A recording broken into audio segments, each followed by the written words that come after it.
Here we can see the functionalities of our new Mercedes Me app.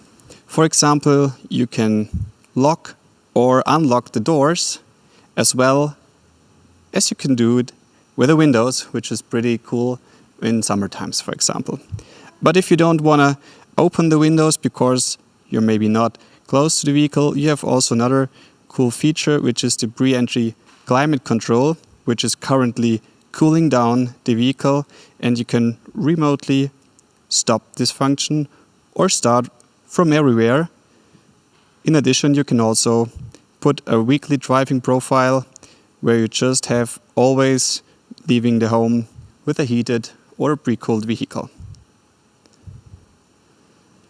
In addition, you can also have different functionalities like the tire pressuring, where you always see that for your vehicle, or functionalities like setting a maximum speed alert.